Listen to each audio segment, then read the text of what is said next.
Hi students, good morning to all of you. कैसे हैं आप लोग? आशा करते हैं आप लोग अच्छे होंगे। चलिए आज हम लोग को सेशन में देख रहे हैं डिटरमिनर्स के अंदर हम लोग आज देखेंगे ईच एंड एवरी। इससे पहले अगर आप वीडियो नहीं देखें तो पहले जाकर प्लेलिस्ट में जाइए, उसे चेक कीजिए, फिर आप इसे देखिएगा तो ज़्यादा बेहतर समझ में आएगा। आज का जो सेशन है वो उसमें सेशन में आपको मिलेगा ईच एंड एवरी, ये दोनों में क्या फ़र्क होती है, कहाँ यूज होती है, क्या मतलब होती है, सारे हम लोग समझेंगे, है ना। तो ईच का जो आपका हिंदी मीनिंग होती है, इसका मतलब होता है प्रत्येक। क्या होता है? प्रत्येक। इसका हिंदी मीनिंग होते हैं प्रत्येक। तो इसका हिंदी मीनिंग प्रत्येक है। यूजेज इसका क्या है वहाँ पर हम लोग देखते हैं, है ना। कहाँ पर इसका यूज करेंगे, कैसे यूज करेंगे। देखिए नॉर्मली जो है ईच का प्रयोग ये कॉम्पिटिटिव एग्जाम में किया जाता है, बट आजकल क्लास 10 में भी पूछा जाता है ना। तो ईच का जो प्रयोग होता है वो आपको नॉर्मली काउंटेबल नाउन का साथ यूज करते हैं। कहाँ पर यूज करते हैं हम लोग? काउंटेबल नाउन, जिसे हम लोग काउंट कर सकते हैं, जिसे हम लोग काउंट कर सके, है ना। तो काउंटेबल नाउन में इसमें भी कुछ एक पैटर्न होती है, जैसे कि ईच ऑफ द, आपको ये पैटर्न देखने को मिल जाएगा।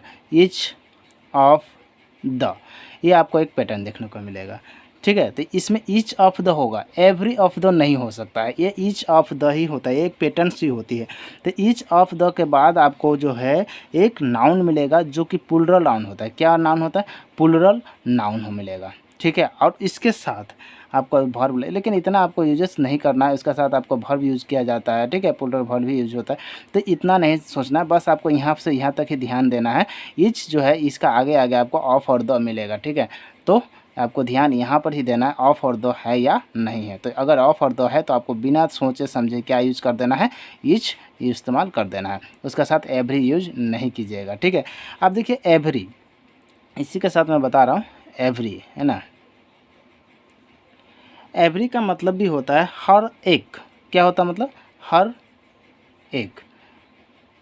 तो देखिए मीनिंग से ही पता अलग अलग है।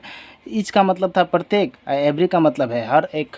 तो हर एक क्या होता है? हर एक जो यूजेज हम लोग करते हैं ये हम लोग उस केस में करते हैं जैसे कि किसी पॉपुलेशन का काउंटिंग कर रहे हैं, किसी वोटिंग का काउंटिंग कर रहे हैं, तो मतलब ये पॉपुलेशन का काउंट में हम लोग करते हैं। किस में करते हैं?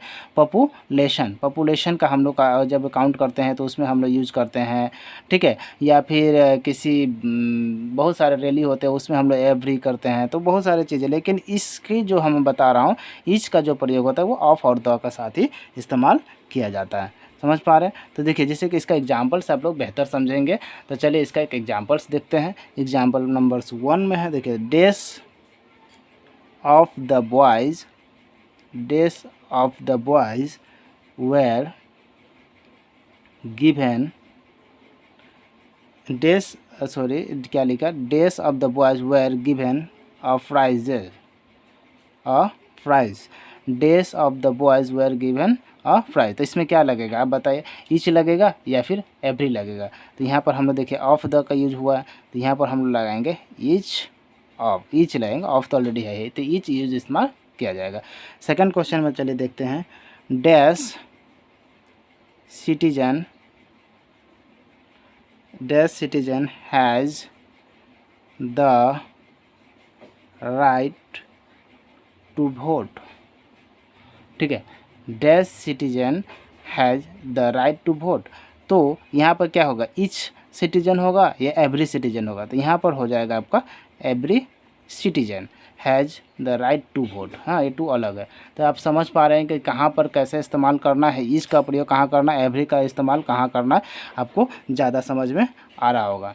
तो आई थिंक आप लोगों को से ज़्यादा समझ में आ गया होगा, और इस आज के बाद आई थिंक इसमें आपका प्रॉब्लम नहीं मिलेगा। तो चलिए आज के लिए इतना ही, तब तक के लिए बाय बाय, थैंक यू।